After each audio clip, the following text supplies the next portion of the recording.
The economic freedom fighters is challenging the ANC's claim that Western powers could try to overthrow former liberation movements.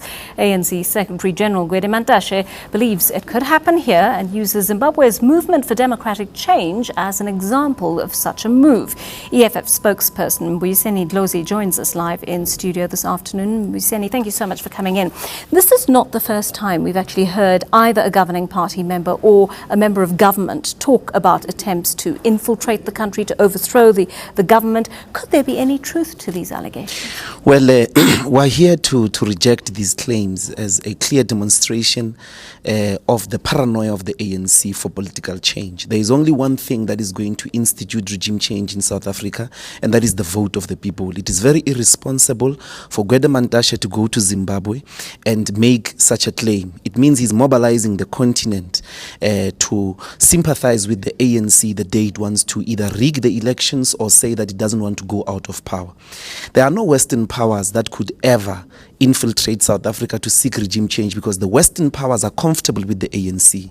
The ANC went in Marikana through its government to kill people in protection of a London mine. The ANC voted with the Western powers for the killing of Muammar Gaddafi, the former Libyan president. There is nothing, there is no property that they've touched. There's nothing that they've done to inconvenience the West. And they use the example of Zimbabwe. In Zimbabwe, there was a clear campaign of sanctions for regime change against ZANU-PF because of the land question. So in South Africa, there are no grounds whatsoever.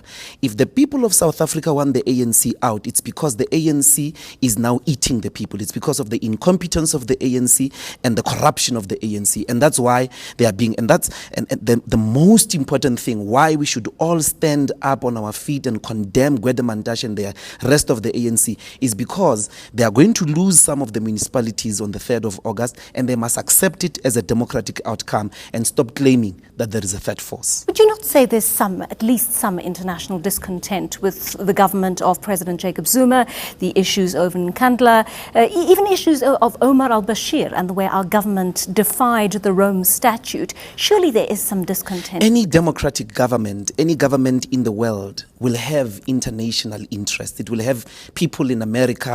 The ANC went to mobilize people in America to oppose an illegitimate regime in South Africa. We are part of the international community. Everything we do affects people everywhere in the world because we are part of the international community. So if people are opposed to the actions of the apartheid government in 1976, they surely will be opposed to the actions of the ANC government in 2012, because it's massacres of innocent, unarmed people. That doesn't mean they are now funding people for regime change.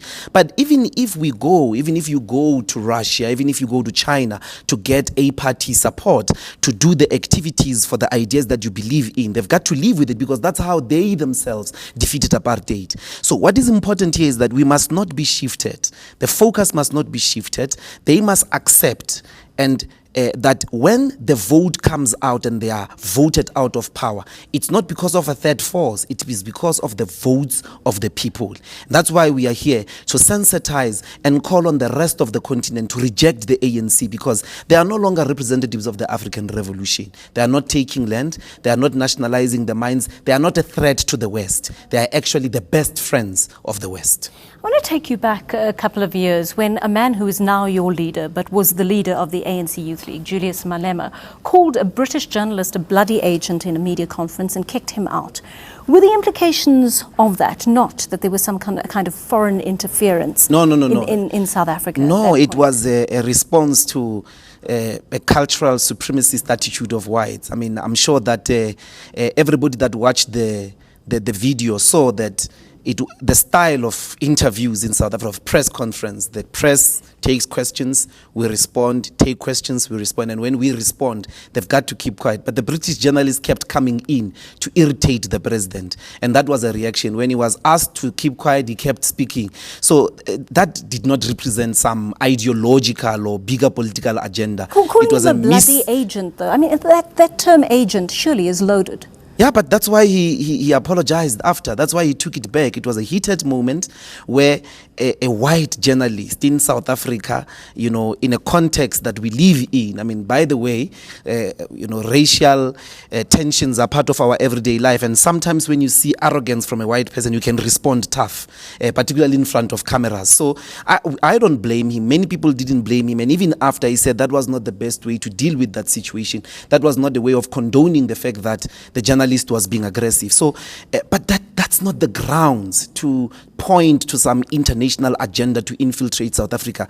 We live with the international community. We are part of influencing decisions. When we influence decisions in other parts of the world, it must not be seen as seeking regime change. We support human rights. We condemn the violation of human rights. We do all sorts of things. We exist in an international platform. The ANC must just accept it's going to lose.